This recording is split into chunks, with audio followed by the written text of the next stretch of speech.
ternyata dia tidak mengajak untuk berbuat baik, malah membuat grup nyanyi, malah melakukan yang tidak diridhoi Allah. Begitu juga ketika menjadi turunannya orang-orang yang saleh, kemudian dia tadi itu ternyata tidak meneruskan akhlaknya, ini akan jadi malapetaka. La amruka mal mar'u illa ibnu dini illa ibna dinihi wala tatrukit taqwa tikalan 'ala nasab laqad rafa'al islamu salmana farisin wa qad wada'a syirkul hasiba abalahab. Manusia itu kemuliaannya karena nilai agamanya. Karena itu siapapun orangnya, mau jadi turunan siapapun, jangan sampai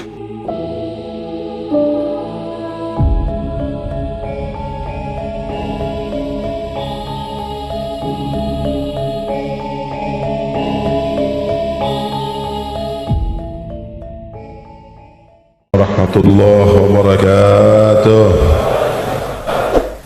Untuk supaya dihormati sama orang, ini namanya memanfaatkan orang yang soleh. Ini nggak bener.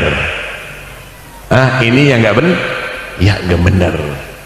Karena itu majelis seperti begini ini adalah istimewa, saudara, yang ditaksis oleh orang-orang pendahulu kita, bukan untuk pamer.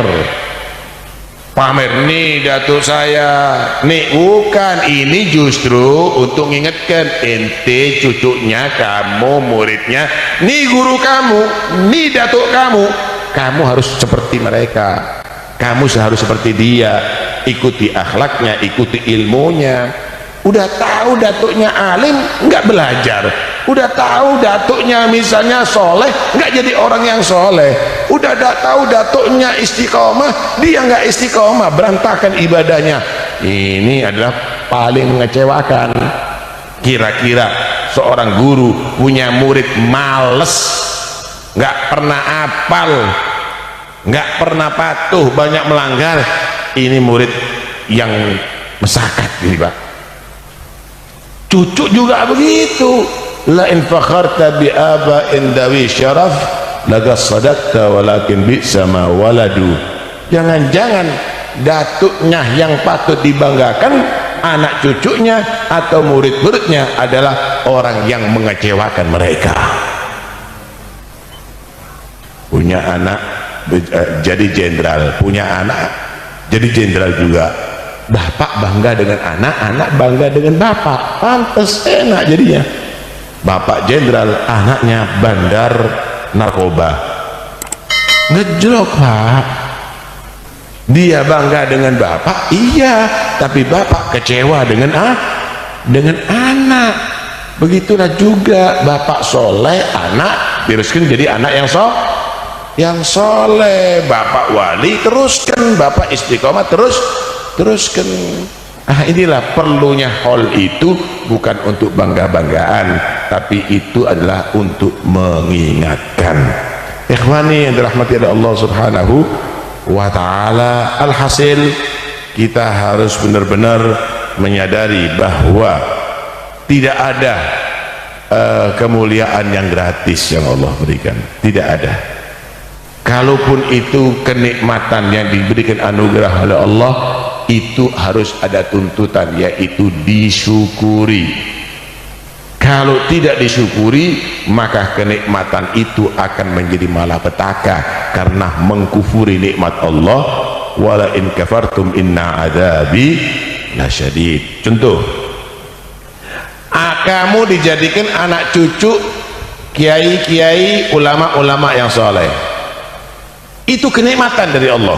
Wa kana abuhuma salihah. Maka tuntutannya, teruskan keilmuannya, teruskan dakwahnya, teruskan ngajarnya, jangan sampai menyimpang. Ada lagi yang Allah kasih kenikmatan jadi turunannya Rasulullah SAW, itu kenikmatan daripada Allah. Maka tuntutannya ikuti akhlaknya Nabi, teruskan bagaimana amalia datuk-datuk kamu, bagaimana akhlak datuk-datuk kamu. Ketika jadi anaknya kiai, ternyata dia tidak mengajak untuk berbuat baik, malah membuat grup nyanyi, malah melakukan yang tidak diridhoi Allah. Begitu juga ketika menjadi turunannya orang-orang yang saleh, kemudian dia tadi itu ternyata tidak meneruskan akhlaknya, ini akan jadi malapetaka. La amruka mal mar'u illa ibnu dini illa ibna dinihi fala tatrukit taqwa tikalan 'ala nasab laqad rafa'al islamu salmana farisin wa qad wada'a syirkul hasiba abalahab. Manusia itu kemuliaannya karena nilai agamanya. Karena itu siapapun orangnya, mau jadi turunan siapapun, jangan sampai meninggalkan takwa. Wala tatrukit taqwa tikalan 'ala nasab, hanya karena mengandalkan nasab. Emangnya kalau bapak makan anaknya akan kenyang? Enggak, kecuali kalau makan seperti bapaknya. Emangnya kalau bapaknya minum anaknya berarti akan segar semuanya? Enggak bisa, harus minum seperti bapaknya. Emangnya kalau bapaknya alim anaknya pasti alim? Enggak bisa, kecuali belajar seperti bapaknya. Emangnya kalau bapaknya wali anaknya pasti wali? Enggak bisa, kecuali kalau dia meneruskan istiqomahnya seperti bapaknya. Karena itu jangan pernah mengandalkan nasab meninggalkan takwa. Bukti bagaimana seorang Salman Al-Farisi yang dia bukan Arab diangkat derajatnya oleh Allah karena keislamannya, Islamnya kuat, takwanya, mahabbahnya. Tapi bagaimana seorang yang nasabnya sambung dengan Nabi Abu Lahab, pamannya Rasulullah, maka dia menjadi orang yang terlaknat. Karena itu jangan sekali-kali kalau kamu itu menjadi turunan orang baik, kamu lupa bahwa itu adalah nikmat yang harus disyukuri. Tidak boleh itu kamu nodai dengan meninggalkan takwa kepada Allah Subhanahu wa ta'ala. Begitu. Karena itu jangan kita hanya sekedar membangga-banggakan. Ini bukan arena untuk pembanggaan, tapi ini adalah koreksi diri. Bagaimana kamu menjadi anak cucu yang seperti datuk-datuk kamu. Masya Allah. Al-Habib Abu Bakar Al-Adni Al-Idrus alimun fadilun abi thumma jaddi hakata ilal mukhtari. Aku teliti datuk ini, alim bin alim bin alim bin alim, wali bin wali bin wali sampai Nabi. Terus apa? Cukup itu lah. Wa ana artaji mithla jududi daka aksal muna minal ghaffari. Aku punya harapan, aku punya cita-cita bisa seperti datuk-datukku. Itu adalah puncak cita-citaku, harapanku dari Allah Subhanahu wa ta'ala. Begitu seharusnya. Diceritakan di sini pingino seperti datuk kamu. Cita-citalah seperti mereka, bukan hanya diceritakan untuk dibanggakan kemudian Anda tidak meneruskan daripada mereka. Itu adalah robawa, itu adalah satu kebodohan ya ikhwani. Itu adalah satu kebodohan. Banyak kok Allah Subhanahu wa ta'ala memberikan contoh turunan orang baik tapi akhirnya menjadi laknat. Tuh turunan Nabi Adam, Adam jadi gobil. Tuh turunan Nabi Nuh, Adam menjadi Kan'an. Karena itu udahlah, jangan kita menjadi orang-orang yang begitu, tapi jadilah penerus. Ketika Nabi ditanya, man asyrafun nas, man akramun nas, siapa manusia yang paling mulia ya Rasulullah? Nabi pertama menjawab, atqahum, yang paling bertakwa kepada Allah. Tapi sahabat nggak tanya itunya karena udah paham, bukan itu yang aku tanya ya Rasulullah. Oh, kalau kamu tanya ya Yusuf, Nabi Yusuf. Nabi Yusuf itu nabi bin Nabiillah bin Yakub Nabiullah bin Nabiillah bin Ishak Nabiullah bin Khalilillah bin Ibrahim Nabiullah. Nasab, tapi bukan nasab tok, terus nurunkan nabi, nurunkan nabi, nurunkan nabi, nurunkan nabi. Hebat. Laisan hada nasuluka ya Rasulullah, bukan ini yang kami maksud ya Rasulullah. Oh, tas'aluna an ma'adinil Arab, inti kepingin tanya tentang orang Arab nih, kabilah-kabilah yang di Arab. Khiyaruhum fil jahiliyah, khiyaruhum fil Islam idza faqahu. Ini orang-orang Arab nih, kelompok-kelompok Arab ini yang paling yang menjadi kelompok terhormat ada di zaman jahiliyah akan menjadi kelompok terhormat di zaman Islam dengan catatan mereka berilmu agama. 3 Pak kemudian. Pertama, takwa. Kedua, nasab yang baik.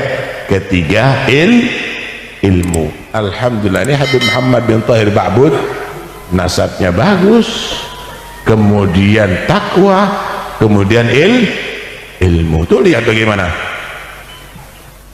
tidak pernah meninggalkan syariat walaupun udah jadi wali, nggak meninggalkan syariat. Begitu seharusnya. Ini belum jadi wali udah salaman sama perempuan bukan mahram. Tuh lihat ini, dosa lo kamu ya Mustafa, ninggalkan ngumpulkan orang-orang itu, tanggung jawab kamu ya Mustafa. Begitu nasihatnya. Begitu Pak, syariat nggak boleh ditinggalkan walaupun sudah dia tadi itu masuk hakikoh. Nih, tak kasih gambaran terakhir. Sayyidatu Maryam alaihissalam. Sayyidatu Maryam ini sudah mencapai hakikoh. Bagaimana ketika dalam khalwatnya yang dikunci oleh Nabi Allah Zakaria, dibuka sama Nabi Zakaria, ternyata ada buah-buahan yang bukan pada musimnya.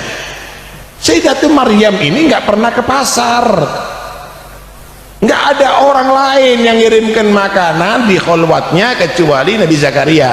Kok buah-buahan seger dari situ? Anna laki hada, dari mana ini Maryam?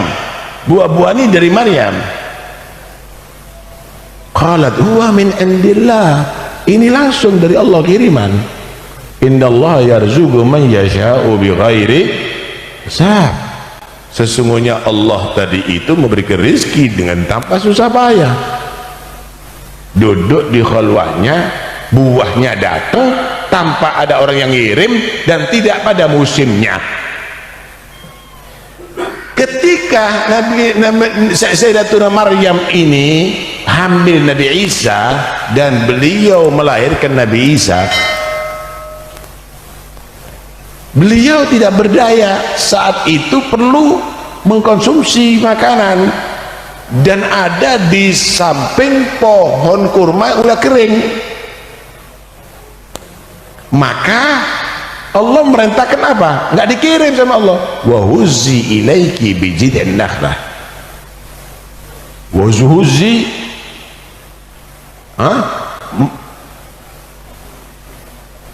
tusakit alaiki rutban janiyah. Tendang wahai Maryam itu pohon kurma, tendang, nanti akan berjatuhan nanti buah-buah yang bisa kamu makan, buah kurma bisa kamu makan. Allah perintahkan untuk menendang. Kalau ketika dalam khalwahnya Allah kirim, nggak ada usaha, udah masuk hakikoh, tapi diturunkan lagi, laksanakan syariah semampu kamu wahai Maryam, tendang itu pohon, akan berjatuhan itu pohon kurma. Itu kira-kira yang nendang Pak, yang nendang orang yang kuat itu pun nggak akan jatuh. Ini seorang perempuan yang baru melahirkan lemes, suruh nendang. Itulah syariah. Artinya laksanakan tugas kamu wahai manusia dengan perintah Allah semampu kamu. Bantuan Allah akan turun, bukan dengan kemampuan ibadah kamu, tapi dengan bantuan Allah SWT yang maha bisa membantu. Karena itu nggak boleh orang kalau tadi itu sampai hakikoh meninggalkan syariat, nggak perlu sholat, nggak perlu puasa, nggak perlu baca Quran, nggak perlu. Ini bukan orang hakikat ini Pak, orang yang belum sampai kepada hakikat, jangan-jangan istidraj dari Allah Subhanahu wa ta'ala. Karena itu ayo kita ikuti jejak bagi salafus saleh. Mereka adalah melakukan syariah dan mereka merasakan hakikat. Mudah-mudahan insyaallah menjadi anak cucu yang bukan hanya membanggakan datuk-datuk yang soleh, tapi bisa dibanggakan oleh mereka semuanya, bukan hanya sekedar menjadi murid dan anak cucu orang-orang yang soleh, tetapi bisa menjadi penerus daripada guru-guru dan datuk-datuk yang soleh.